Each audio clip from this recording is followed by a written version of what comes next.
잊어버리지 않나? 제가 우리 잊어버린다.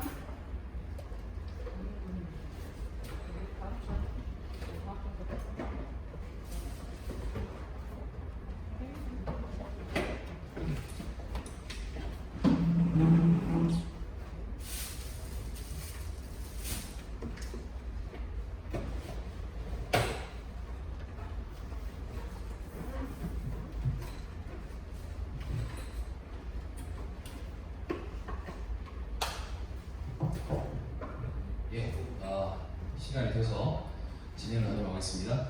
일단은 오늘 못 오시는 담임 선생님 몇 분 계셔가지고 그분들을 위해서 영상 촬영 좀 진행을 하도록 하겠습니다. 저기 영상 제작하고 있고 무엇보다 먼저 말씀드리기 전에 성경학교 신청 반별로 신청해야 될 아이인데 신청이 안 들어온 아이들이 있습니다. 그래서 그 아이를 한번 살펴봐 주시면 감사하겠습니다. 하온이, 시온이, 아현이, 주성이, 나윤이, 유재 이렇게 6명 이렇게 신청이 안 들어왔다고요. 그래서 하온이, 시온이 특별히 나중에 최민주 집사님 오실지 모르겠는데 오시면 제가 하나 더 말씀드리도록 하겠습니다. 예, 그러면 저희 이 시간 그럼 제가 기도하고 강습을 시작하도록 하겠습니다. 기도하겠습니다.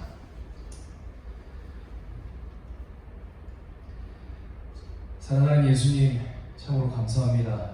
우리 주님의 사랑을 받고 계시는 우리 초등부 선생님들 한 자리를 모아주시고 주님의 교회와 주님의 아이들을 위하여 섬기고자 하기에 이 자리에 모였습니다. 하나님께서 이 자리에 은혜 베풀어 주셔서 우리가 아이들을 향한 열정을 더욱 가질 수 있는 자리 되게 하시고 우리가 먼저 이 시간 하나님의 부르심을 경험하며 하나님의 은혜를 누릴 수 있는 이 시간 될 수 있도록 아버지 역사하여 주시옵소서. 이번 성경학교 아이들 많이 보내주시고 우리 선생님들의 모든 여건을 주장하여 주셔서 정말 하나님 안에서 우리 아이들이 예수님의 그 부르심을 경험할 수 있는 그런 놀라운 성경학교 될 수 있도록 우리를 사용하여 주시옵소서. 하나님이 하실 일을 기대합니다. 하나님께서 행하실 놀라운 큰 일을 우리가 기대하며 바라보니 우리에게 은혜를 베풀어 주시옵소서. 이 일을 위해 함께 뛰는 우리 선생님들 건강을 붙들어 주시고 모든 삶을 붙들어 주셔서 이 일이 지치지 아니하고 오히려 기쁨과 즐거움이 될 수 있도록 아버지여 날마다 우리를 불러 주시옵소서. 감사를 드리며 예수님 이름으로 기도드립니다. 아멘. 예, 반갑습니다. 우리 시간 옆에 계신 분과 오늘 이렇게 인사했으면 좋겠습니다. 예수님이 우리를 부르셨습니다. 오늘 이렇게 인사합시다. 예수님이 우리를 부르셨습니다. 예, 감사합니다. 오늘 여러분들 이 자리에 나오신 선생님 여러분들, 하나님께서 여러분들의 발걸음을 정말 기뻐하시리라 생각이 됩니다. 일단 오늘은 강습의 첫 번째 날입니다. 그래서 교재를 나눠드렸고요. 오늘은 교재 공과에 대해서는 함께 하지 않습니다. 오늘은 어떤 걸 하냐면 예수님이 부르세요라는 전체 주제에 대해서 간략하게 설명을 드리고 함께 기도하는 시간을 가지려고 합니다. 그래서 우리가 예수님이 부르세요라는 그런 주제로 이번에 성경학교를 하기 때문에 도대체 하나님의 부르심이 무엇인가? 우리가 어떤 내용을 전반적으로 아이들이 가르쳐야 하고 학습시켜야 하는가? 그 사실을 함께 조금 나누려고 합니다. 그래서 제가 일반적으로 좀 묻는 그런 얘기하는 것들이 많을 것 같습니다. 그래서 혹시 좀 졸리시면 눈을 감고 들으셔도 되겠습니다. 많이 힘드시고 어려실 텐데 충분히 공감합니다. 이 자리에 나와주신 것만으로 너무나 감사드리고요. 이외에 또 성령 집회 를 위해서 너무 기원하시는 눈 감고 들어주시면 감사하겠습니다. 예, 우선 교사 강습회에 대해서 한번 설명을 드리자면 교사 강습회는 우리 반모임과 성경학교에 대한 전반적이고 기초적인 지식을 배우는 자리입니다. 그리고 무엇보다 우리 아이들을 위해서 함께 기도하고 그 은혜를 사모하는 자리가 바로 교사 강습회 자리입니다. 그래서 여러분들은 지금 이 자리에 나오신 것부터 벌써 하나님의 위대한 동력에 참여하고 계시다. 그 사실을 기억해 주시면서 이 강습에 와주시면 감사하겠습니다. 제가 중간에 말을 좀 더듬고 이렇게 좀 해도 기억해 와주시기 바랍니다. 그래서 오늘 전체 주제 해설을 한번 해드리려고 하는데요. 제가 말씀 한 구절 한번 읽고 시작하도록 하겠습니다. 주제 말씀입니다. 누가복음 5장 1절에서 11절 말씀 제가 한번 읽고 말씀을 한번 시작하도록 하겠습니다. 하나님의 말씀입니다. 무리가 몰려와서 하나님의 말씀을 들을새 예수는 게네사렛 호숫가에 서서 호숫가에 배 두 척이 있는 것을 보시니 어부들은 배에서 나와서 그물을 씻는지라.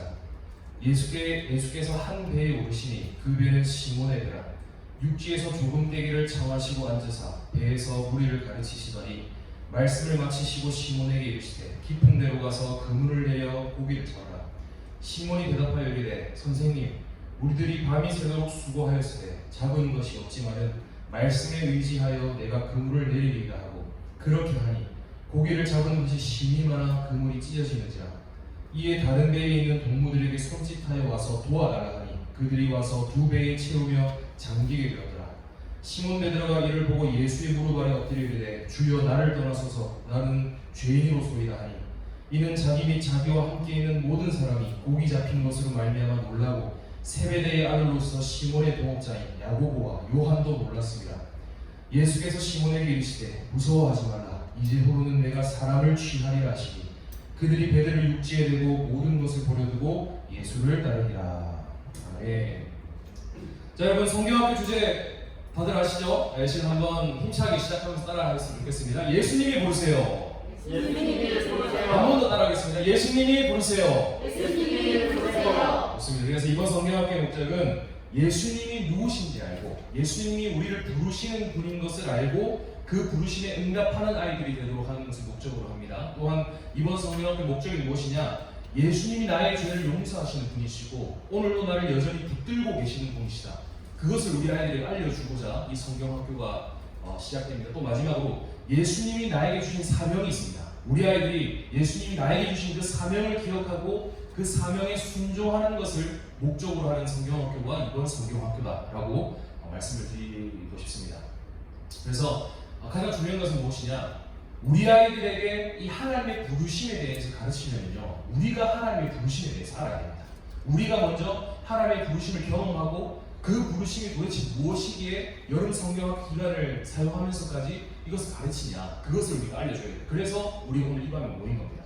하나님의 부르심에 대해서 조금이나마 더 알고 내가 먼저 흡수한 다음에 그 공과 활동을 하기 위해서 우리가 바로 공과 활동해도 되지만 하나님의 부르심에 대해서 전반적으로 한번 듣고 하는 거 하고 그냥 일처럼 형식적으로 공과 활동하는 거하고는 천지 차이입니다. 그래서 이 시간 부르심이 무엇인지 한번 들어보시기 바랍니다. 예, 여러분 부르심이 무엇이냐? 우리 제가 나눠드리는 유인을 보시면 성경이 말하는 부르심에는 크게 세 가지가 있습니다. 특별히 이제 교회는 어떤 공동체냐? 교회는 부르심을 받은 사람들의 모임입니다. 부르심을 받은 사람들의 모임이 바로 교회다. 여러분 하나님께서 왜 우리를 부르십니까? 우리를 구원하시기 위해 부르시고요, 우리로 하여금 예배하게 하시기 위해서 부르시고요, 또한 우리에게 사명을 주시기 위해 우리를 부르신다는 말입니다. 여러분 그렇게 부르심은 무엇이냐? 그 복음이에요. 복음. 왜냐하면 우리를 구원하시기 위해서, 예배드리게 하시기 위해서, 우리에게 사명을 주시기 위해서 부르시기 때문에 이 부르심은 곧 복음이다. 여러분 창세기 3장 9절 말씀을 보시면 제가 정말 좋아하는 말씀입니다. 아담과 하와가 죄를 지어서 이제 타락하게 되죠. 그런데 사실 하나님께서는 아담과 하와가 타락한 그 상태 그대로 버려두고 놔두실 수 있었습니다. 그냥 심판하고 그냥 끝내실 수 있었습니다. 그런데 하나님께서는 아담과 하와를 그대로 내버려 두시지 않으시고 어떻게 합니까? 아담과 하와에게 가셔서 부르시죠. 3장 9절. 아담아 네가 어디 있느냐. 그래서 모든 회복의 시작은 하나님의 이 부르심으로부터 시작한다는 겁니다. 그래서 이 하나님의 부르심은 성경 전반에 걸쳐서 나타난다고 하고 있습니다. 아담을 하나님께서 부르셨고요, 아브라함을 부르셨고요, 아브라함 이후에 모세를 부르셨고, 또 이후에 많잖아요. 이사야를 부르셨고, 예레미야 부르셨고, 다윗 부르셨고, 솔로몬 부르셨고, 이후에 신약 시대 가면 바울도 부르셨고. 그러니까 하나님께서는 계속해서 이 부르심을 통해서 자신의 구원 사역을 이뤄가시고, 이 부르심을 통해서 교회를 세우시고 예배하는 백성 만드시고, 결국 이 부르심을 통해서 온 열방을 하나님의 그 복음으로 채워가길 원하시는 분이시다라고 말씀드리고 싶습니다. 중요한 것은요, 이 부르심의 목적이 있다는 거예요. 하나님께서는 그냥 우리 그냥 천국 보내시려고 그냥 부르시는 게 아니에요. 하나님께 왜 우리를 부르시냐? 아까 얘기 드린 것처럼 우리를 구원하시기 위해 부르시고, 그저 구원만 하시기 위해 부르시는 것이 아니라 우리를 예배하는 백성 삼기 위해서, 더 나아가서 우리에게 사명을 주시기 위해서 우리를 부르신다는 거예요. 우리가 만약에 구원에 대한 부르심만 알고 있고 사명에 대한 부르심을 알지 못한다면 이후의 삶이 비참해질 수 있다는 거예요. 왜요? 사울은 하나님의 부르심을 받은 사람이었습니다. 그런데 사울은 뒤로 갈수록 하나님의 그 사명에 대한 부르심을 잊어버렸던 사람이었습니다. 그러니까 그 사울이 나중에 어떻게 됐습니까? 비참해졌어요. 이것처럼 이 부르심에는 모든 목적이 있고 목적은 이 세 가지의 목적은 연관이 있다라는 사실을 기억하셨으면 좋겠습니다. 그래서 그 주님의 부르심으로 말미암아 오늘 우리도 이 자리에 나온 겁니다. 오늘 우리는 교사로서 아이들을 섬기는 자입니다. 그것이 바로 우리에게 하나님께서 주신 구원의 목적이에요. 그래서 여러분들은 지금 그 사명의 부르심을 잘 따라서 보신 거예요. 어떻게 보면 이 자리에 앉은 여러분들은 하나님의 목적에 합당하게 살아가고 계시면 그냥 그런 사람들 있잖아요. 그냥 구원받아서 예배만 드리고 그냥 가버리세요. 어떻게 보면 정말 조심스럽고 아쉽지만 사명으로의 부르심을 잘 아직 경험하지 못하는 사람들이에요. 근데 반면에 우리들은 이원로만 나오자는 게 아닙니다. 여러분들의 사명의 이 부르심이 너무 귀중하고 가치다는 걸 얘기 드리는 겁니다. 그래서 우리들은 하나님께서 그 사명으로의 부르심을 더욱더 붙잡고 그 사명의 부르심으로 지금 더욱더 나아가고 있다. 그거를 지금 말씀드리는 거예요. 여러분 이외에도 이 종교개혁자 마르틴 루터는요, 이 세 가지의 부르심 외에도 많은 부르심이 있다고 얘기합니다. 뭐 직장으로의 부르심, 일상으로의 부르심, 심지어 결혼으로의 부르심, 아내로의 부르심, 남편으로의 부르심, 이런 여러 가지 부르심을 얘기를 하고 있습니다. 그래서 신자의 삶 전체는 부르심이 없으면 존재할 수 없다라고 루터는 얘기를 한다. 왜요? 사실 우리는 죄로 인해서 눈이 오는 양이기 때문에 하나님께서 어딜 가든지 우리를 불러주시지 않으면 우리는 갈 수가 없다는 거예요. 그래서 여러분 우리가 직장 생활할 때 생각이 좀 바뀌어야 됩니다. 우리가 어떻게 나가야 되냐? 아, 하나님께서 나를 직장 생활로 부르셨구나. 그래서 그냥 일상생활을 그냥 생계를 유지하기 위해서 직장에 가는 것이 아니라 아, 하나님께서 오늘 나를 부르신 그 자리로 내가 나아간다. 하나님께서 나를 부르신 가정으로 내가 나아간다. 하나님께서 부르신 내가 어떤 곳으로 나아간다라고 생각하고 가야 된다. 저도 요즘 이제 매일마다 출근을 합니다. 이제 화요일부터 출근을 하는데 저는 의도적으로 이제 출근을 하면서 계속 생각을 해요. 아, 하나님께서 나를 동일교회에 부르셨고 이것을 계속 생각하며 기억하려고 계속 출근길에 하늘을 보면서 갑니다. 하늘을 보면서 아, 하나님하고 이게 교제를 하려고 부르심을 생각하려고 계속 그렇게 노력하고 있어요. 그래서 우리의 삶 가운데 가장 필요한 게 무엇이냐? 이 부르심이라는 거예요. 부르심. 그래서 여러분들의 모든 삶이 정말 이 하나님의 부르심으로 충만하기를 축복합니다. 진짜.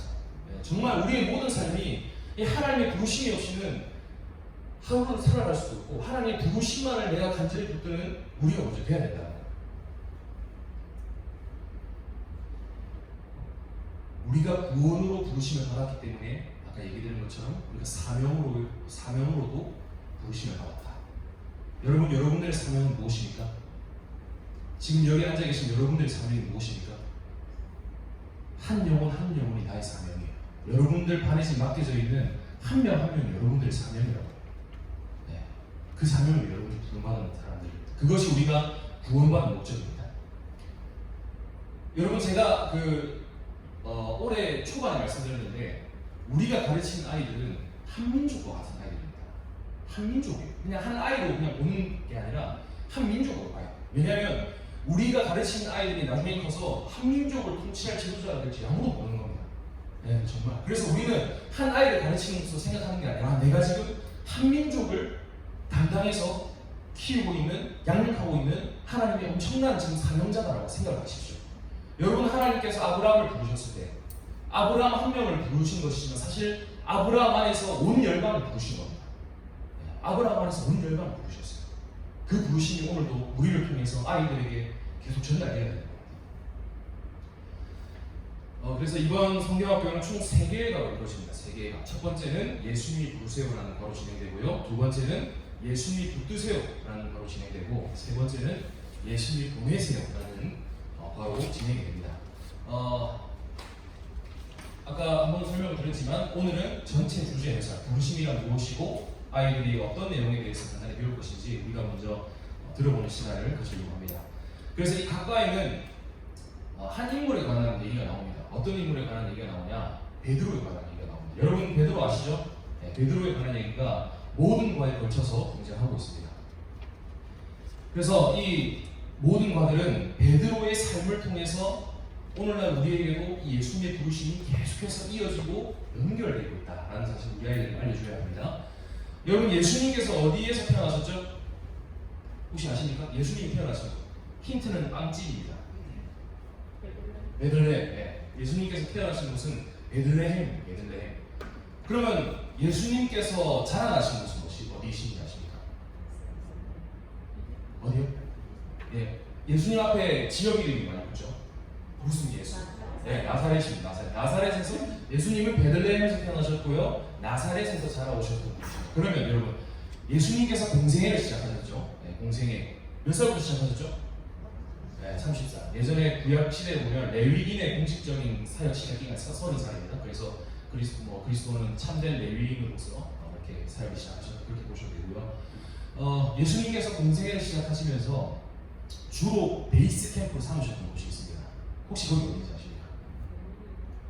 네, 가버나움입니다. 가버나움. 예수님께서는 이 가버나움이라는 지역을 이 베이스 캠프로 삼으시고요, 그 지역에서 여러 가지 사역을 하셨습니다.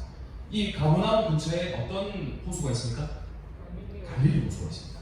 근데 놀라운 것은 이 가버나움은 정치적, 경제적으로 되게 혼란스러운 그런 동네였어요.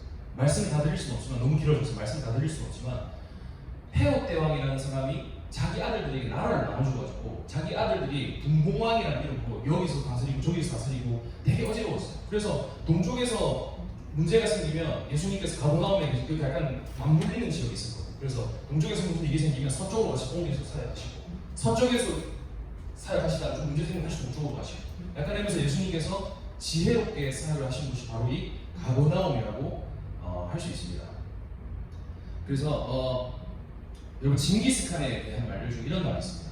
어떤 말인지 한번 읽어드리겠습니다. 징기스칸은 어려서 아버지를 잃고 고향에서 쫓겨났지만 집안을 탓하지 않았다. 먹을 것이 없어서 들쥐를 먹으며 자랐지만 가난을 탓하지 않았다.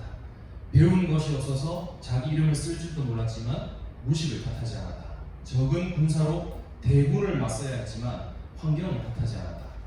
뺨에 화살을 맞고 죽다 살아난 적이 있지만 결코 포기하지 않았다. 그리고 세계를 정복했다. 여러분, 제가 왜 아까 예수님 얘기를 했냐면, 상황 얘기를 했냐면, 사실 예수님이 처하신 상황은 이 징기스칸이 처한 상황보다 더 힘들고 어려운 상황이었다는 거예요. 네. 그런데 여러분, 예수님이 중요한 것은요, 예수님께서는 상황을 탓하지 않으셨다는 거예요. 예수님께서는 가난을 탓하지 않으셨어요. 예수님께서는 자기가 무슨 좋은 선생님 밑에서 배우지 못하는 것을 탓하지 않으셨고, 자신이 가진 것이 없기 때문에 내가 사역을 할 수 없다, 그렇게 핑계대면서 사역을 빼지 않으셨다는 거예요. 사실 예수님께서 내가 열악한 것이 많으니까 할 수 없는 게 있다라고 얘기할 수 있으셨다면 진짜 1000가지 넘게 얘기할 수 있으셨을 거예요. 근데 예수님께서는 그런 불편을 하지 않았다. 왜요? 예수님께서는 하나님의 부르심을 받은 자였기 때문에. 예수님께서는 하나님의 독생자로서 네가 가서 저 백성들을 구원하라 라는 부르심을 받았던 자셨기 때문에 어떤 상황 속에서도 불편을 하지 않으셨어요. 여러분, 오늘 우리도 하나님의 부르심을 받은 사명자들입니다. 21세기가 많은 사람들이 다들 어렵다고, 사역하기 힘들다고 얘기하지만 우리는 그렇게 얘기하지 않아야 됩니다. 왜요? 예수 그리스도를 바라보는 답이 있기 때문에. 예수 그리스도 안에 우리가 발견해야 할 모든 답이 있고, 예수 그리스도 그분을 따라갈 때, 우리가 어떤 부르심을 따라서 따라갈 때 우리 아이들을 오늘 어떻게 가르치고 대하고 교육해야 되는지 알 수 있기 때문에. 그래서 여러분들이 오늘 이 자리에 나와 계신 거예요. 그 예수님의 부르심이 도대체 무엇이기에? 예수님께서는 어떤 상황도 탓하지 않으시고 달려가셨는데, 우리도 그 예수님 따라서, 그 부르심 따라서 이 코로나 시대 비록 힘들지만 그 상황 탓하지 않냐고, 오직 예수 그리스도 안에만 답이 있을 줄 알고 우리 아이들이 그 예수님 전하기 위해서 우리가 오늘 이 밤에 나왔다는 거예요.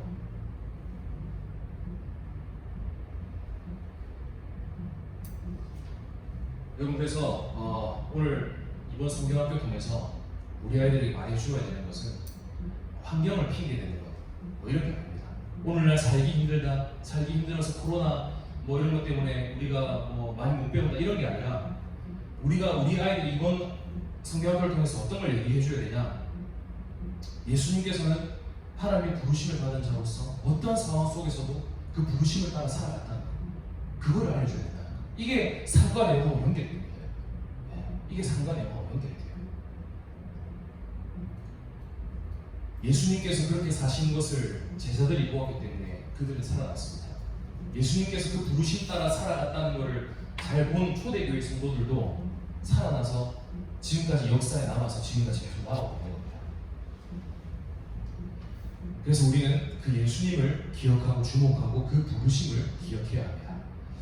오늘 정말 예수님 안에서 우리가 답을 찾길 소망합니다.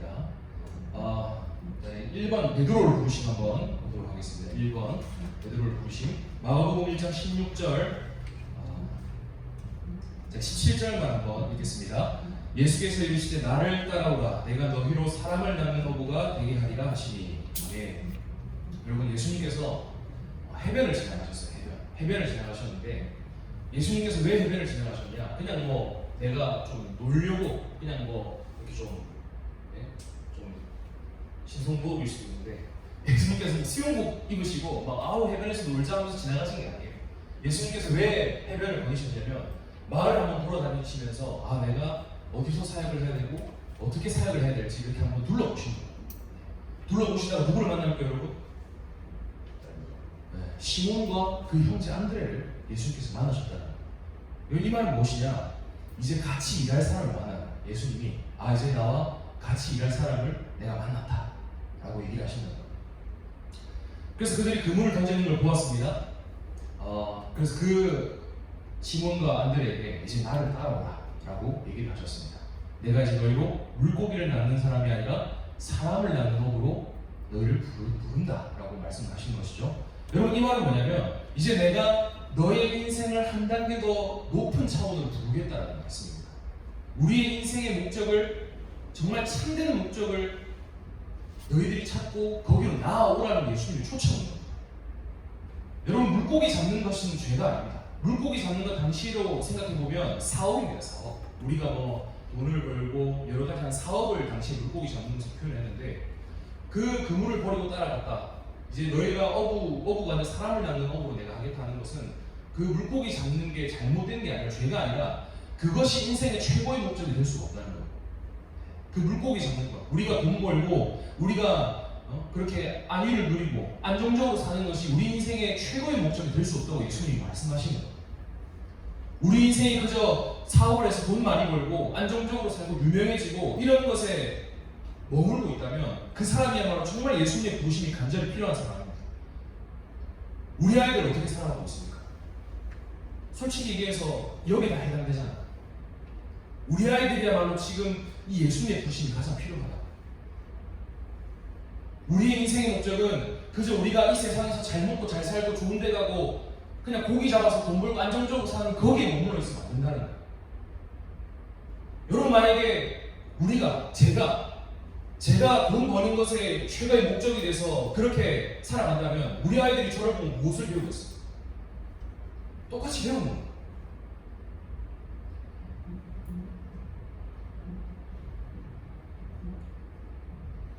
예수님께서는 저를 포함해서 우리 선생님들, 우리 아이들에게 높은 목적을 가지고 계시다는 거예요. 여러분, 예수님이 베드로를 부르셨습니다. 그런데 베드로는 예수님을 따라갔죠. 왜 따라갔습니까? 예수님께서 베드로를 부르셨는데 베드로가 그물을 버려두고 예수님을 따라갔어요. 왜 따라가냐? 두 가지 이유가 있습니다. 첫째는 말씀을 들었기 때문입니다. 예수님의 말씀을 들었기 때문이고 두 번째는 그 말씀으로 인해서 예수 그리스도가 누구인지 알았기 때문입니다.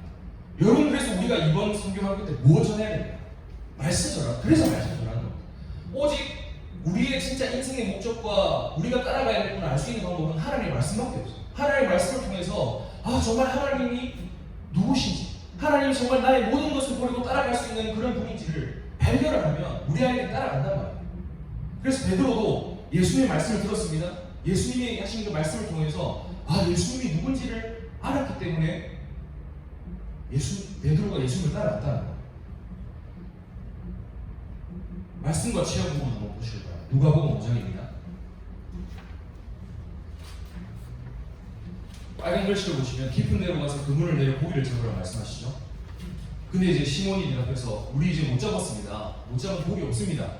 그렇게 했는데 예수님이 내리라는 곳에 그물을 내렸더니 어떻게 됩니까? 고기가 신이 많이 잡힌 걸 경험합니다. 이것을 통해서 말씀을 통해서 예수님을 경험하고 예수님이 어떤 분이라는 것을 깨닫게 되었습니다. 예수님께서 이 세상의 모든 것을 주관하고 계시고 다스리시는 창조주 하나님이라는 것을 베드로가 깨달았다는 겁니다. 여러분, 우리가 여기서 보아야 되는 것이 무엇입니까? 예수님께서는 사실 우리에게 모든 걸 주실 수 있는 분이에요. 예수님은 그런 권세가 있는 분이에요. 우리에게 돈 주실 수 있고요, 우리에게 건강 주실 수 있고요, 우리에게 뭐 안정적인 삶, 직장, 사업의 번차 이런 거 다 주실 수 있는 분입니다. 왜요? 예수님이 왜 그럼 주실 수 있어요? 예수님은 천지의 창조주이기 때문에. 예수님은 이 세상에 못하는 것이 없는 천지의 창조주이시기 때문에 우리에게 모든 것 다 주실 수 있다고. 그런데 예수님은 이런 것들도 주실 수 있는 분이지만 우리에게 그것보다 더 우리가 정말 따라야 하는 목적이 무엇인지를 더 보여주길 원하신다. 왜요? 이 더 높은 목적이 없이 우리의 건강이 있잖아요. 그러면 그 건강을 우리가 허랑방탕하게 살아간다고요. 우리의 더 높은 목적이 없이 우리에게 돈이 있으면 그 돈으로 우리의 쾌락을 따라 살고, 우리가 더 높은 목적이 없이 우리에게 명예와 인기가 있으면 우리는 그 명예와 인기를 하나님처럼 섬기며 살아가기 때문에 하나님께서는 그것이 아니라 그것을 우리에게 다 주실 수도 있지만 그것보다 더 큰 인생의 목적을 우리에게 먼저 주시길 원하신다.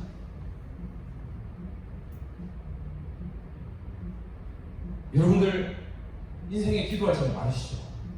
그 제목들 다 구하셨으면 좋겠습니다. 기도해야 돼. 우리가 인생에 필요한 거 있을 때마다 그런 것들 다 기도해야 돼요. 우리의 건강이 필요하면 건강을 위해 기도해야 돼요. 돈이 필요하면 돈을 위해 기도해야 돼요. 그런데 우리의 이제 더 높은 목적을 위해서 기도 제목이 바뀌었으면 좋겠어요. 더 높은 목적이 무엇입니까? 10절 말씀. 세베대의 아들로서 시몬의 동업자인 야고보와 요한도 놀랐습니다. 예수께서 시몬에게 이르시되 무서워하지 말라. 이제부로는 네가 사람을 취하리라 하십니다. 더 높은 목적이 뭐예요? 사람을 취하는 거예요. 사람을 취하는 거예요. 그래서 우리의 기도 제목이 이제 어떻게 바뀌어야 돼요? 하나님, 내가 이제 사람을 취하기 위해 건강이 필요합니다.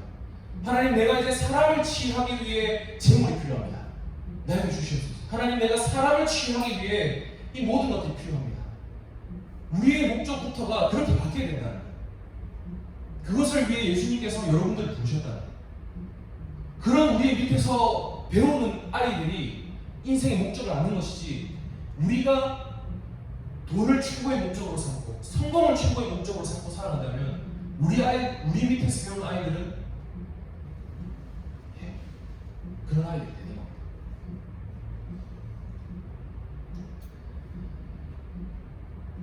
그래서 어떻게 보면 예수님께서는 정말 우리가 최초에 만들어졌던 그 부름을 회복시켜 주셨다라고 얘기를 할 수 있습니다. 그 다음 장으로 넘어가시면 두 번째로 예수님의 베드로의 신앙 고백이 나와 있습니다. 이제부터 2과 내용인데요. 사실 2과 내용은요, 베드로가 예수님을 부인하는 얘기, 사실 성경에서 가장 어두운 얘기가 나오고 있습니다. 그런데 여러분, 베드로가 예수님을 부인했다는 얘기를 알기 전에 한 가지 알아야 됩니다. 베드로가 예수님을 얼마나 놀랍게 시인했는지를 알아야 예수님의 부인이, 베드로의 부인이 얼마나 가슴 아픈 것인지 알 수 있습니다. 그래서 여러분, 베드로의 신앙 고백이 이렇게 나와 있습니다. 제가 29절 말씀 한번 읽겠습니다. 또 물으시되 너희는 나를 누구라 하느냐? 베드로가 대답하여 이르되 주는 그리스도 신이라 하네. 네, 여러분 이 말씀 우리가 잘 아는 말씀이죠. 예수님께서 가이사랴 빌립보라는 지역에서 제자들을 모아놓고 이렇게 얘기하신 거예요. 너희는 나를 누구라 하냐? 네, 여러분 다들 아시겠지만 가이사랴 빌립보는 왕들의 도시입니다. 왕들의 도시. 많은 왕들이요, 이 빌립보라는 이 지역에 와서 자기 이름을 넣어가지고 뭐 건물을 짓고 가이사 아구스토에게 건물을 바칩니다. 진정한 황제에게 뭘 바칩니다. 나의 이름을 따서 여기 건물을 짓습니다 하는 왕들이 서로 막 자기들의 권력이 좋다고 막 이렇게 얘기하는 그런 곳이었어요. 여러분, 그 왕들의 도시에서 진정한 왕이신 분께서 제자들에게 물어보신 거예요. 사람들은 나를 누구라 하냐? 왜 이런 얘기를 하셨냐? 지금 이 시점은요, 예수님께서 사람들에게 많은 기적과 말씀들을 가르치신 분입니다. 그래서 예수님 생각하시기에 이제 이 정도면 나에 대해서 누군지 알겠지 라고 물어보시는 거예요. 여러분, 그런데 사람들은 뭐라 대답합니까? 사람들은 예수님 뭐 더러는 세리요한이라고도 하고 선지자 중에 한 명이라고 합니다. 그렇게 얘기를 한단 말이에요. 그러니까 이제 그러면 얘들아, 너희는 나를 누구로 하냐고 물어보시고, 너희는 나를 누구라고 하냐? 사실 예수님의 관심은 예수님을 따르고 있는 우리에게 있다는 거예요. 교회 밖에 있는 사람들이 아니라 교회 안에 있는, 교회 다니는 우리에게 관심이 있으시잖아요. 그래서 이제 베드로가 대표해서 대답하죠. 주는 누구다? 주는 그리스도이시다. 몇 년 동안 따라온 너희들은 난 누구로 하냐라고 했을 때 베드로가 수장으로서 주는 그리스도이신다라고 얘기했습니다. 이 그리스도라는 무엇이냐? 예수님은 그냥 선생이 아니라, 그냥 선지자가 아니라 구약에서부터 약속된 메시아, 정말 참된 우리의 유일한 구원자 하나님의 아들이십니다라고 베드로가 고백을 했다는 거예요. 그래서 놀라운 것은 베드로가 그런 고백을 하자 예수님께서 이후에 자기가 이 땅에 왜 왔는지 목적을 알려주십니다. 그런 고백을 하자 그런 목적을 알려주세요. 왜 왔는지. 그 다음 8장을 보시면 31절 제가 읽겠습니다. 예수님은 어떤 메시아인가? 31절. 인자가 많은 고난을 받고 장로들과 대제사장들과 서기관들에게 버림받아 죽임을 당하고 사흘 만에 살아나야 할 것을 비로소 그들에게 가르치시되. 아멘. 여러분, 예수님이 어떤 분이라고 지금 자기를 설명하고 계시냐? 나는 이사야 53장에서 예언된 것과 같이 고난받아서 죽고 부활해야 될 메시아라고 자신을 얘기하고 계시냐는 거예요.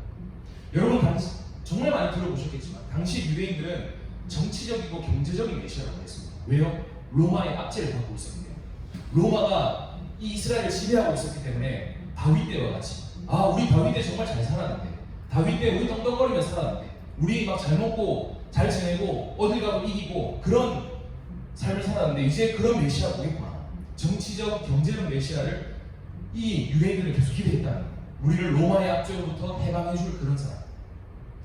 그런데 예수님께서는 자기를 설명하시면서 나는 경제적 정치적 메시아가 아니다. 나는 고난을 받고 죽고 부활해야 되는 메시아다라고 얘기를 하신다는 거예요. 왜요, 여러분? 예수님께서 이 세상에 오신 이유가 뭐예요? 우리가 그냥 잘 먹고 잘 살기 위해서 오신 건 아니잖아요. 예수님의 이름 뜻 아십니까, 여러분? 예수라는 이름의 뜻. 네, 자기 백성을 그들의 죄에서 구원할 자신이다. 예수님이 이 땅에 오신 목적은 우리가 그냥 경제적으로 정치적으로 잘 살고 잘 먹고 그러기 위해 오신 게 아니라 우리의 죄를 해결하시기 위해서 이 세상에 오셨다는 거예요. 그런데 충분히 예수님께서는 경제적 정치적으로 해결할 수 있는 분이시잖아요. 물고기 능력 보여주셨잖아요. 그분은 창조주입니다. 그런데 나는 고난을 받고 죽고 살아나야 될 메시아라고 얘기했습니다. 여러분, 그렇게 얘기하니까 베드로가 뭐라고 합니까? 베드로가 항변합니다. 베드로가 항변합니다. 여러분, 우리 아이들이요, 이 세상에 있어서 가장 근본적인 문제는 정치적과 경제적으로 해결된다고 생각하는 아이들이 몇 명 있을 거예요. 우리도 그렇게 생각할 수가 있어요. 여러분, 그런데 우리의 인생이 달라지는 것은요, 정치적 경제적인 문제가 해결되는 것이 아니라 우리의 죄의 근원이 해결돼야 우리의 인생이 달라진다고 해요. 그래서 여러분, 이번 성경학교 때 예수님 전해야 됩니다. 예수님 부르신 전해야 됩니다. 여러분, 도와주십시오. 우리 아이들 좋은 거 많이 줄 수 있고 우리 아이들에게 여러 가지 기쁜 프로그램 많이 돌릴 수 있습니다. 동기들을 비난하는 것은 아니지만 저희 동기들 카톡방에 지금 자랑 전쟁이 일어나고 있어요. 나는 지금 이번 사역에 이거 한다. 나는 이번 사역에 뭐 이거 설치해서 이렇게 한다. 나는 이번 사역에 상품 이만큼 준비했다. 비난하는 건 아니지만 사실 우리도 그런 거 다 해줄 수 있습니다. 그러나 정말 저는 정말 이번 성경학교를 통해서 우리 아이들에게 예수님 말고는 너희에게 소망이 없다는 걸 전해주고 싶어요. 아무리 경제적으로 정치적으로 너희들이 좋은 환경에 살아도 너희들의 죄의 근원이 해결되지 않으면 너희들이 우리에게 소망이 없다. 그걸 우리 아이들에게 알려주고 싶습니다. 그 일에 함께 뛰어주셔서 감사합니다. 그래서 우리는 죄와 사망과 사탄의 노예로 태어나기 때문에 이 죄의 문제가 해결돼야 우리 모든 게 변화될 수 있다는 겁니다.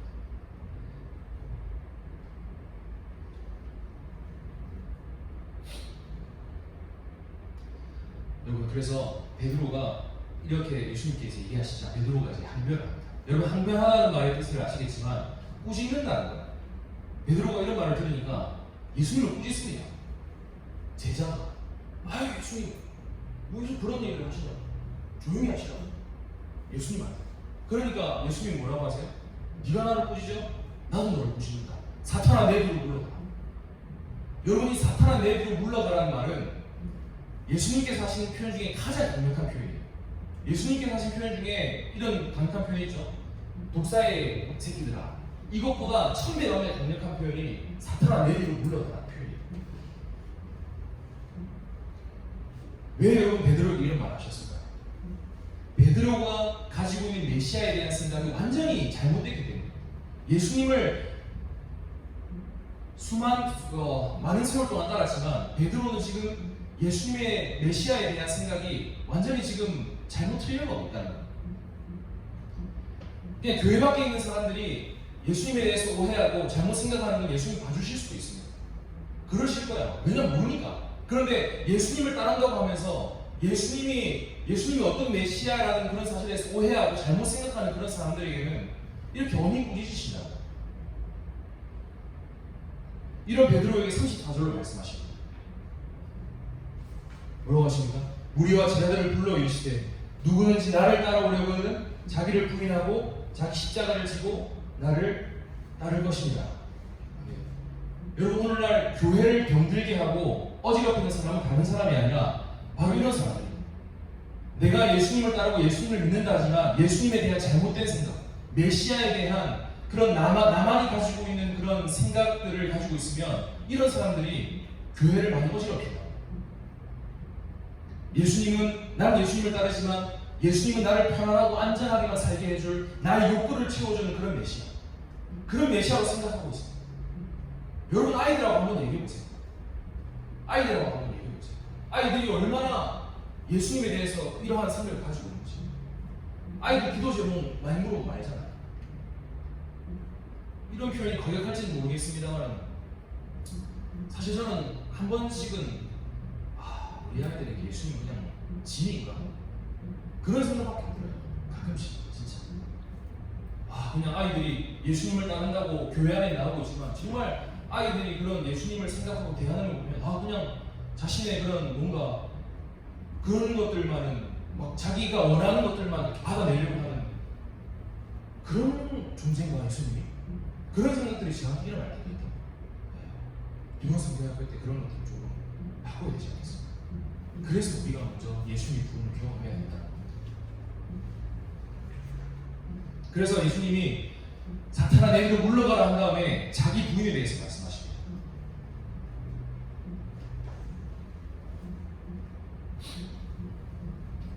여러분 예수님께서는요 지금도 우리에게 묻고 계세요. 뭐라고 묻고 계시냐? 너희는 나를 누구라 하느냐? 너희는 혹시 이 베드로처럼 나에 대해서 잘못된 생각을 가지고 지금 교사를 하고 있지 않니? 너희들은 나에 대해서 잘 알고 있니? 그렇게 얘기하신다. 여러분 이 말은 예수님께서 오늘도 여러분들을 이 고백 속으로 쫓아오고 계신다, 부르고 계신다는 이 사실을 듣고 있습니다. 이제 거의 다 끝나갑니다. 그래서 부르심을 받은 제 신앙 고백 이 부분도 한번 살펴보시기 바랍니다. 여러분 그래서 이 자기 부인 이 삶이 정말 우리에게 중요합니다. 여러분 사실 우리가 화려하게 공과 준비 안 해도요, 우리가 이 공과 준비 잘 못해도요, 우리의 삶이 자기 부인이잖아요. 우리의 삶이 예수님의 십자가를 따라가는 삶이면요, 우리 아이들이 떡볶이, 피자 이런 거 맛있는 거 안 사줘도 우리 아이들이 자연적으로 예수님 따라가게 되어 있습니다. 왜냐하면 진리는 내려져요. 진리는 멋있거든요.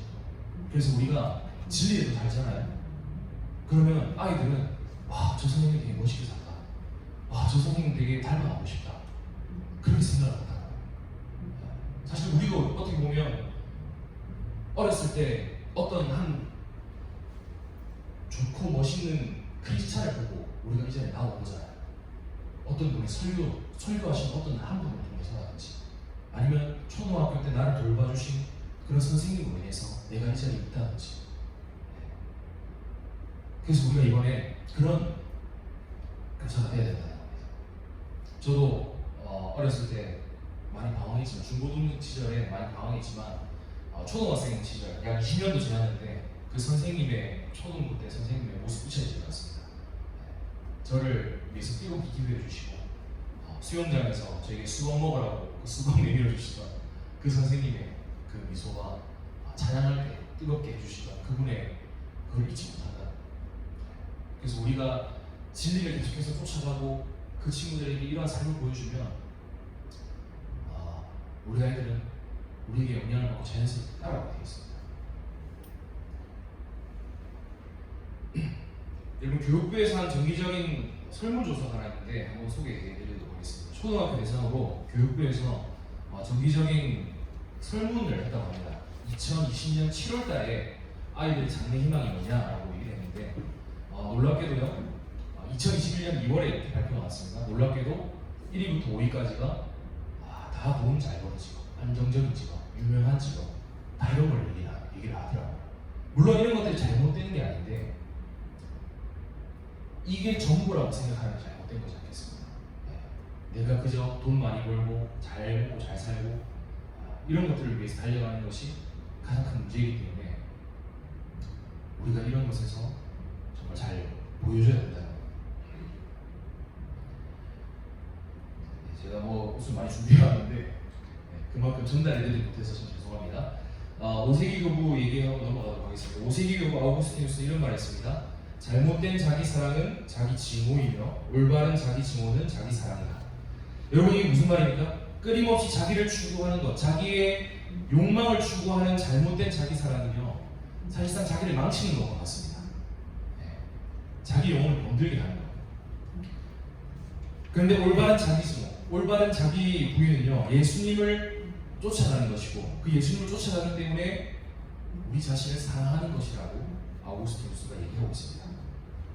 우리가 가장 필요한 이 성경학교 기간에 가장 필요한 게 자기 부인입니다. 여러분들 때로 힘드실 수도 있고 어려우실 때도 있지만 자기를 부인하면서 우리 함께 갔으면 좋겠습니다. 저도 자기 부인 해야 될 때 처음 알았습니다. 지금도 저는 자기 부인 하고 있습니다. 왜냐하면 정말 제 자신에 대해서 좀 비참함을 느끼고 있거든요. 나는 왜 이것밖에 못 가르치나, 나는 이것밖에 이렇게 대답을 못하나, 이런 것들로 되게 힘들어하고 있습니다. 그래서 넘어가겠습니다. 넘어가서 세 번째, 베드로 신앙 부인에 대해서 한번 살펴보겠습니다. 이제 베드로가 하나님 예수님께 놀랍게 시인을 했죠. 주는 그리스도이십니다라고 시인을 했는데 이제 두 번째 과에서는 베드로의 신앙의 부인에 대한 모습이 나옵니다. 놀라운 시인을 한 베드로가 놀라운 부인을 합니다. 그래서 이제 베드로는 어마어마한 궁전들 안에 이제 들어왔습니다. 그런데 거기서 불을 쬐고 있는데 한 요정이 베드로를 찾아옵니다. 사실 지금 베드로는 예수님의 마지막 순간을 숨어서 구경하고 있는데 한 요정이 와가지고 야, 너 예수님과 함께 있었던 그 도당이로다 라고 얘기를 합니다. 근데 베드로 그 말 듣고 깜짝 놀라가지고 혹시 막 당황한 거죠. 사실 평소 같으면 베드로가 별로 놀라지도 않을 그런 사람인데 그 여종 어린아이 한 명이 말인데 평소 같으면 놀라지도 않을 말인데 놀라가지고 이렇게 막 부들부들 하는 거예요. 사실 여러분, 베드로가 어떤 사람입니까? 이전에 여기 오기 전에 정말 용기 있게 예수님을 잡으러 왔던 그 사람한테 말고의 길을 칼로 베었던 정말 용기 있던 사람이었어요. 그런데 베드로는 정작 진짜 용기가 필요한 그 상황에서 용기를 발휘하지 못했다는 거예요. 왜요? 베드로는 매일매일 자기 부인의 삶을 살아가지 못했기 때문에 정말 누구를 부인해야 되는, 자기를 부인해야 되는 상황에서 베드로는 자기를 부인하지 못하고 예수님을 부인해버렸다는 거예요. 여러분, 베드로는 자신을 부르신 그 부르심을 따라서 살아가고 있었습니다. 예수님의 부르심을 따라서 살아가고 있었습니다. 그런데 그 부르심을 따라가는 그 길이 쉽지만 않았습니다. 물론 하나님을 향한 온전한 고백도 있었고 하나님을 향한 온전한 그런 사랑도 있었지만 예수님께 항변할 때가 있었고 정말 예수님을 신뢰해야 될 그 자리에서 예수님을 부인해버렸다. 사실 우리의 삶도 이럴 때가 있잖아요. 정말 예수님을 부인해야 되나, 내 자신을 부인해야 되나, 이런 상황 우리에게 자주 있습니다. 정말 용서하지 못할 사람을 용서해야 되는 그 상황 가운데 우리는 누구를 부인해야 되는지를 기로에 서게 되고요. 그리고 부정한 재물을 우리가 취할 것인가, 아니면 이 부정한 재물을 내가 취하지 않고 하나님 나라를 위해 살아갈 것인가. 수많은 이런 기로에 서서 우리가 살아간다는 겁니다. 여러분, 칼빈은 경건의 핵심이 자기 부정이라고 말했습니다. 우리가 삶 속에서 자기를 부인하지 못하면 결국 우리는 베드로처럼 정말 중요한 순간에 예수님을 부인하게 된다는 거예요. 우리 아이들 평소에 살면서 예수님을 얼마나 부인할까요? 우리 아이들 평소에 살면서 예수님을 얼마나 신뢰할까요?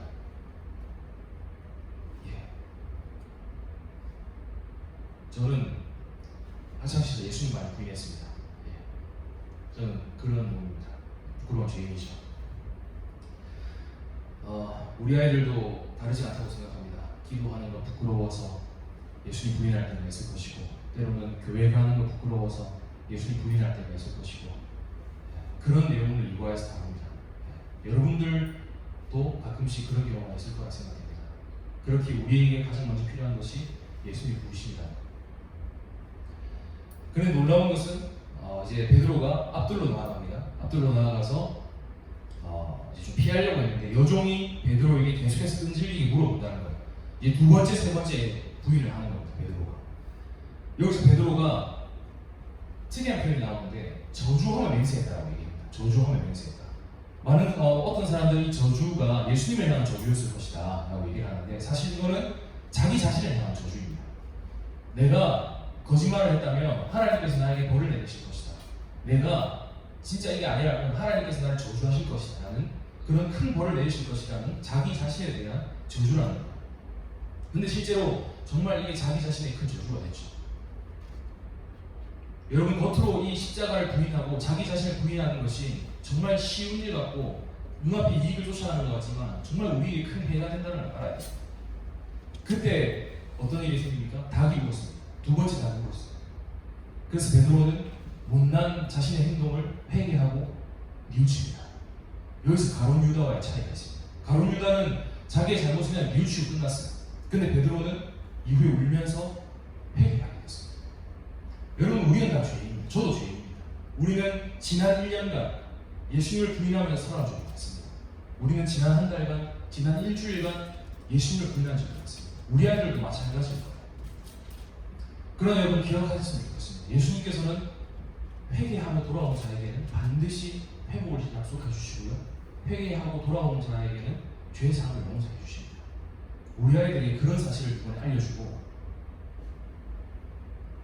붙들 수 있도록 도와줘야 된다는 겁니다. 마지막 3과입니다.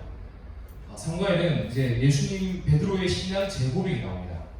그래서 베드로가 신앙을 재고백하는 장면이 등장하고 있는데, 요한복음 21장을 보시면 예수님이 베드로에게 다시금 나타나셔서 다시 고백을 받으시는 장면이 나옵니다.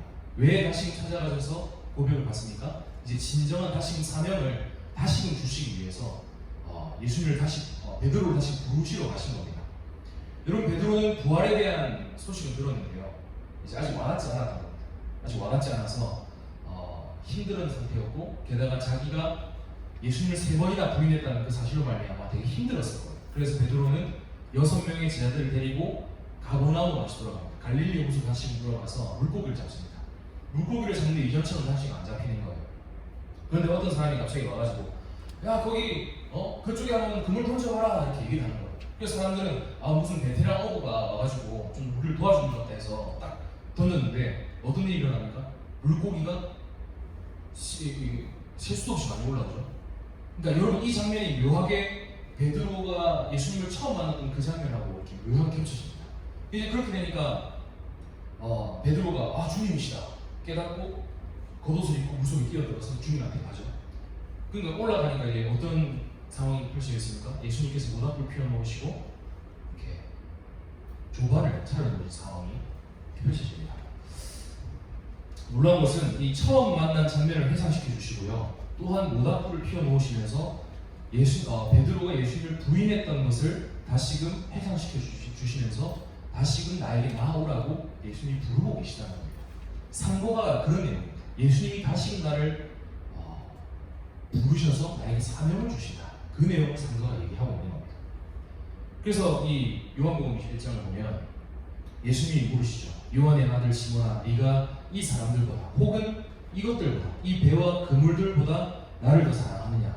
라고 물으시니까 베드로가 뭐라고 대답합니까? 주님, 그러하나이다. 내가 주님을 사랑하는 줄 주님께서 아시나이다. 그럼 예수님 뭐라 하세요? 여러분, 함께 한번 읽겠습니다. 내 어린 양을 먹이라. 한번 따라서 읽겠습니다. 내 어린 양을 먹이라. 내 어린 양을 먹이라. 그러니까 또 예수님이 뭐라고 부르세요? 요한의 아들 시몬아, 내가 나를 사랑하느냐? 베드로가 대답합니다. 주님 그러하나이다. 내가 주님을 사랑하는 줄 주님께서 아시나이다. 예수님 뭐라고 하세요? 따라 읽습니다. 내 양을 치라. 내 양을 치라. 마지막으로 또 요한의 아들 시몬아, 내가 나를 사랑하느냐? 베드로가 대답합니다. 내가 주님을 사랑하는 줄 주님께서 아시나이다. 마지막으로 따라하겠습니다. 내 양을 먹이라. 내 양을 먹이라. 여러분 여기서 뭐 베드로가 사용한 동사가 이거고 이건 뭐 중요하지 않아요. 중요한 것은 뭐냐면 예수님께서 네가 나를 사랑하니 그러면 내 양을 다시 먹으라. 내 양을 먹으라고 예수님께서 다시 사명을 베드로에게 주신다는 것입니다. 부르심이 합당하게 생각하라는 겁니다. 너는 물고기 잡으면서 살 사람이 아니야. 여러분 베드로가 3번 부인했기 때문에 베드로에게 3번 물어보신 겁니다.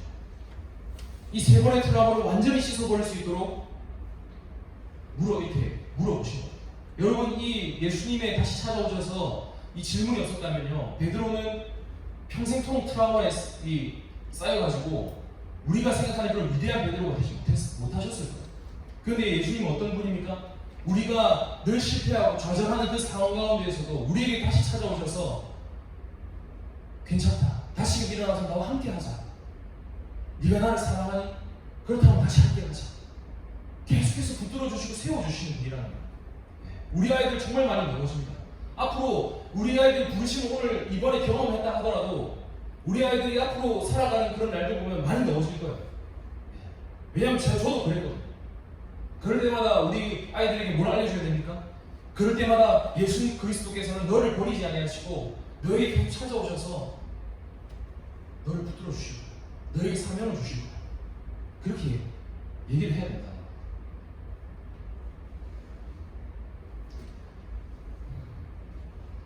사랑하는 선생님 여러분, 여러분들의 인생의 목적은 어디에 있습니까? 그냥 우리가 돈 많이 벌고 명예 누리고 편안하게 사는 것 여기에 있지 않습니까? 물론 이게 나쁜 것은 아닙니다. 그러나 이것이 우리의 인생의 모든 목적이 우리 여기가 있으면 우리는 주님의 양을 먹일 수 없습니다. 우리부터가 인생의 목적이 고기 잡는 것에만 있다면 우리는 주님의 양을 먹일 수 없다고요. 편하게 살고 안정적으로 살고 그렇게 살 수 있어도 정말 하나님의 구원 역사에 쓰임받을 수 있는 그런 사람은 될 수 없을 겁니다. 그래서 오늘 이 밤에 정말 비록 힘들고 어려운 시간이지만 우리 선생님들이 아이들을 향한 시각이 조금이나 바뀌셨으면 좋겠어요. 여러분들 자신을 보는 그런 시각이 조금 바뀌셨으면 좋겠어요. 참혹한 실패 가운데서도 주님은 우리를 버리지 않으십니다. 오히려 실패가 더 큰 사명으로 나아가는 기회가 됩니다. 왜요? 주님은 우리를 한 번 부르실 때 우리의 마지막까지 생각하고 부르셨기 때문입니다. 그래서 이 십자가 사랑과 부르심을 계속해서 기억할 때 정말 우리는 아이들을 가르칠 수 있게 되고 아이들에게 이 부르심을 계속해서 전할 수 있게 되는 겁니다. 여러분 마지막으로 나머지는 한번 읽어보실까요? 마지막으로 우리 루터 시간이 돼서 바로 그냥 마무리하도록 하겠습니다. 마지막으로 루터의 말을 한번 말하고 마무리할 텐데요. 루터는 이렇게 얘기를 했습니다. 발전한다는 것은 언제나 새롭게 시작하는 것을 의미한다. 여러분 우리는 하나님 안에서 날마다 발전해야 됩니다. 그런데 루터의 말을 빌리면요, 우리가 날마다 발전하는 것은 우리가 날마다 새롭게 시작하는 겁니다. 우리가 어제는 비록 실패했어도 우리가 어제는 비록 죄를 지었어도 하나님께서는 우리가 오늘 새롭게 시작할 수 있다고 얘기하십니다. 여러분 그리스도인의 순전함은 그리스도인의 순결함은 승리하는 삶의 비결은 넘어지지 않는 것에 있는 것이 아니라 다시 일어나는 거기에 있다는 거예요. 우리 아이들이 이번에 부르심에 대해서 설명합니다. 비록 저 많이 부족하고 우리 아이들에게 잘 얘기할 수 있을지 모르겠습니다. 물론 최선을 다해 준비하겠습니다. 근데 선생님을 도와주셔야 돼요. 우리 함께 새롭게 시작하는 마음으로 우리 아이들에게 이번 정말 부르심에 대해서 한번 제대로 얘기했으면 좋겠습니다. 그래서 이 시간 마지막으로 이 기도 한번 외치고 우리 다 함께 한번 기도하면서 마무리했으면 좋겠습니다. 한번 따라해 주시겠습니까? 주여, 내가 주님을 향하여 살기 시작할 수 있도록 나를 도우소서. 나를 도우소서. 마지막으로 나를 도우소서. 그래서 이 시간 한번 다 같이 한번 기도하는 시간 한번 가지도록 하겠습니다. 이 시간 성령 집회 시간이 많이 남지 않았기 때문에 한 가지 제목 들고 간절히 기도했으면 좋겠습니다. 우리 시간 성경학교 준비하기 위해서 나왔습니다. 비록 어떤 내용을 여러분들이 들고 가실지는 모르겠습니다만 우리가 가지고 있는 중심 한 가지는 간절하게 들고 왔으면 좋겠습니다. 하나님, 나로 인해서 우리 아이들 변화될 수 있도록 은혜 베풀어 주시옵소서. 하나님, 우리 아이들이 정말 이 부르심을 경험했으면 좋겠습니다. 그러나 주님, 나는 주님 보시기에 너무나 연약하고 때로는 교사로서 아이들을 가르치기에 부족하고 연약한 자이지만 하나님께서 나를 부르셨고 나를 우리 아이들을 가르치는 그 사명의 자리로 불러주셨사오니 아버지, 내가 그 부르심 기억하면서 날마다 나를 십자가로 부르신 그 사랑 기억하면서 내가 그 부름에 순종하여 우리 아이들도 내가 경험했던 그 부르심 경험할 수 있도록 나를 사용하여 주시옵소서. 우리를 사용하여 주시옵소서. 이번 성경학교를 통해서 아이를 변화할 수 있도록 그 사실 한 가지만 들고 간절히 기도하며 나아가겠습니다. 기도하겠습니다. 아버지 하나님, 감사합니다. 우리를 이 자리로 불러주시고 하나님의 은혜로 아버지 배우게 하시고 알게 하신 참으로 감사합니다. 하나님 아버지 우리 아이들의 주님을 만나기를 원합니다. 하나님 아버지, 우리 아이들이 주님의 그 부르심을 경험하기를 원합니다. 나를 불러주셨던 그 주님, 나를 그 구원으로 불러주시고 아버지, 나를 그 부인하는 삶 가운데 다시 이렇게 세워주시고 붙들어주시고 그 넘어진 삶 가운데 다시 찾아와 주셔서 나를 붙들어주시는 그 주님을 우리 아이들이 만나기를 원하오니 아버지, 역사해 주셔서 우리를 사용하여 주셔서 이번 성경학교를 정말 하나님의 부르심으로 충만할 수 있는 그런 성경학교 될 수 있도록 아버지가 도와주시옵소서. 아버지, 나는 못하겠습니다. 아버지, 내 입으로는 할 수 있는 게 없습니다. 그러니 주님께서 도와주셔야 됩니다. 그러니 주님께서 역사해 주셔야 됩니다. 하나님 아버지, 도와주시옵소서. 하나님 아버지, 우리 아이를 변화시켜 주시옵소서. 아버지, 우리 아이들, 우리 선생님들 아버지 은혜로 불러주시고 붙들어 주시옵소서. 그래서 이번 성경학교가 은혜로 충만한 성경학교 될 수 있도록 아버지 도와주시옵소서. 아버지가 역사하여 주시옵소서. 아버지, 거기 소원이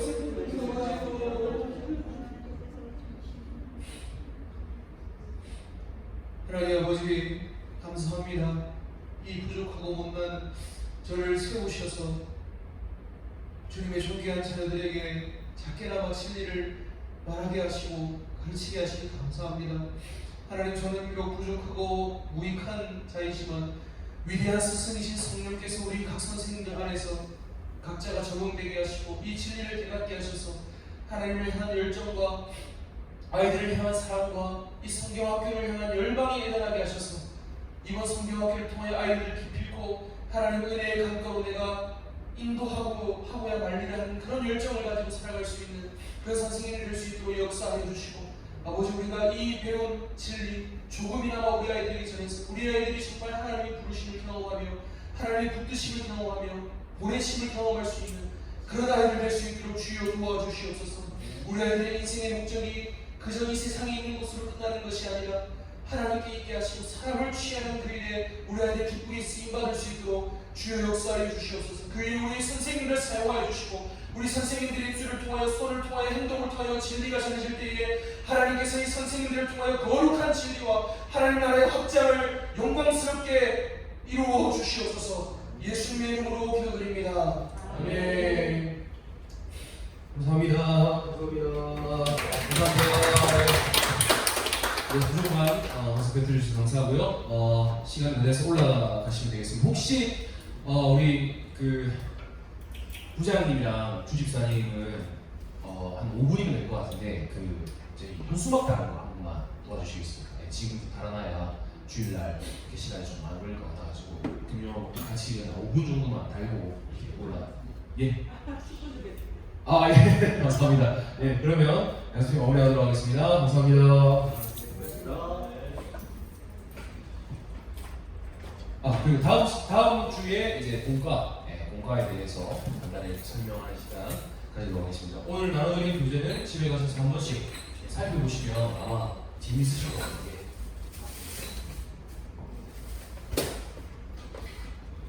다음 주에 가져와야 돼. 예, 다음 주에 뭔가 가져오셔야 돼요. 네, 한번 훑어보고 오십시오. 한번 훑어보고 오시는 거하고 그냥 오시는 거 차이가 있기 때문에.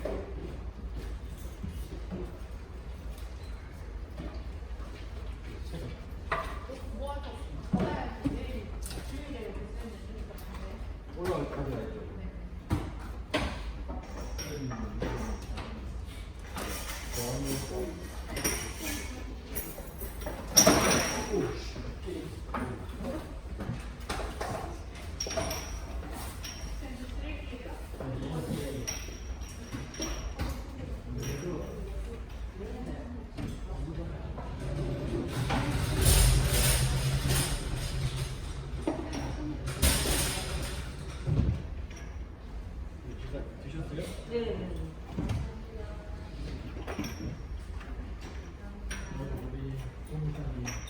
감사합니다.